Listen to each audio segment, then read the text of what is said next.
Règle 2. La répétition. Bonjour et bienvenue dans le programme Les 7 règles de français authentique. Le sujet d'aujourd'hui est la répétition. Quel que soit le domaine dans lequel vous voulez vous améliorer, la répétition est quelque chose de primordial. Primordial veut dire très important. C'est la raison pour laquelle les sportifs s'entraînent beaucoup, même s'ils ont un excellent niveau dans leur discipline. Christophe Lemaître, champion français d'athlétisme, s'entraîne dur tous les jours. Même si un 100 mètres ne dure qu'environ 10 secondes, il répète et répète encore des courses sur cette distance. Zinedine Zidane, meilleur joueur français de football, enfin à mon avis, a répété toute sa carrière des gestes qu'il maîtrisait pourtant parfaitement. Contrôle, passe, dribble. C'est la même chose pour les chanteurs, les acteurs, les boulangers ou les plombiers. La répétition est obligatoire dans tous les domaines. Pourquoi ne serait-ce pas également vrai dans l'apprentissage ou la pratique d'une langue ? Certaines recherches sur l'apprentissage d'une langue ont montré qu'avant de connaître un nouveau mot ou une expression, vous devez l'entendre environ 30 fois. Oui, 30 fois. Pour moi, connaître un mot signifie connaître la signification et savoir l'utiliser. C'est très différent. Vous pouvez savoir ce qu'un mot signifie et ne pas être capable de l'utiliser quand vous en avez besoin. Beaucoup de gens, dont moi dans le passé, font de longues listes de vocabulaire et essayent de mémoriser les mots. Apple en anglais veut dire pomme.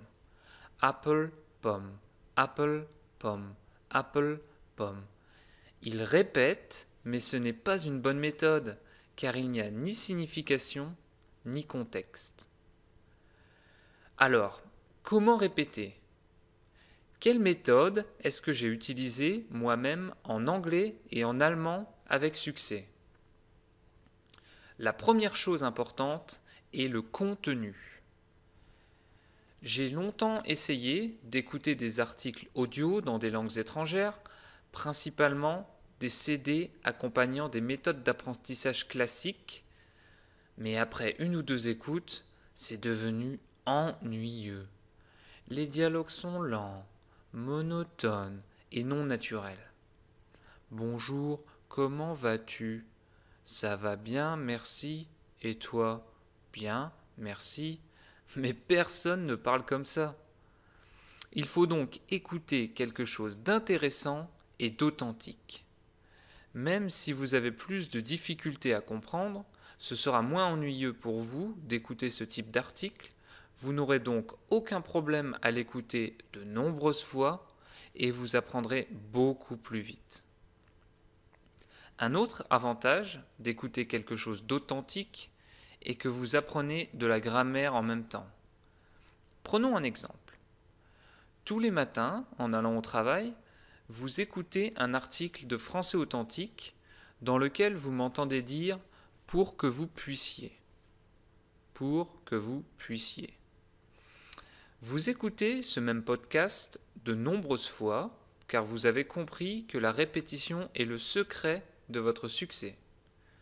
Eh bien, je suis sûr que lorsque vous aurez à utiliser l'expression « pour que vous puissiez », vous ne ferez pas l'erreur de dire « pour que vous pouvez », comme la majorité des gens qui apprennent le français. Vous ne réfléchirez pas, ce sera automatique. Vous m'aurez entendu dire « pour que vous puissiez » 10, 20 ou 50 fois, et ce sera gravé dans votre mémoire. Dans cet exemple, vous avez appris de la grammaire de façon automatique grâce à la répétition. La deuxième chose importante est la compréhension. Si vous écoutez quelque chose que vous ne comprenez pas du tout, vous ne vous améliorerez jamais. Ça ne signifie pas que vous devez comprendre tous les mots ou toutes les expressions, mais le sens global de chaque paragraphe. Si vous comprenez moins de 90% d'un article, je conseille de passer un peu de temps au calme à l'étudier. À partir de 90%, vous serez capable de deviner le sens des mots et expressions inconnues à partir du contexte. J'ai utilisé cette méthode très simple en anglais et en allemand, et non seulement j'ai amélioré ma compréhension orale, mais je parle beaucoup mieux et sans réfléchir.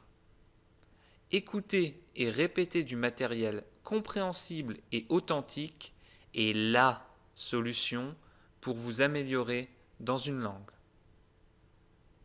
Mon conseil, commencez dès maintenant avec Français Authentique.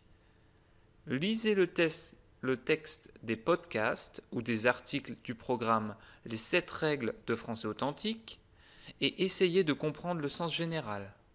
Si nécessaire, regardez les mots ou expressions clés dans un dictionnaire. Puis, réécoutez les fichiers audio 10, 20, 30 fois. Écoutez-les tous les jours. Le nombre n'est pas important. Ce qui compte, c'est que vous appreniez inconsciemment, sans y penser. Des expressions du type « c'est quelque chose de primordial » ou « c'est la raison pour laquelle ». Le fait de les entendre plusieurs fois, enfin de nombreuses fois, va les graver dans votre mémoire. La prochaine étape sera de les utiliser à l'oral. Là, elles seront gravées dans votre mémoire pour toujours. Donc voilà, c'est tout pour aujourd'hui. Gardez en mémoire la règle 2. Répétez, écoutez de nombreuses fois un même article. Si vous décidez d'améliorer votre français en écoutant, règle 1, de nombreuses fois, règle 2, des articles authentiques et intéressants, vous ne pouvez pas échouer. À demain pour la suite du programme Les 7 règles de français authentique. Je vous parlerai de la règle 3 dans l'article Pas le temps d'apprendre, la solution. Bon courage dans votre pratique du français, passez une excellente journée, à demain.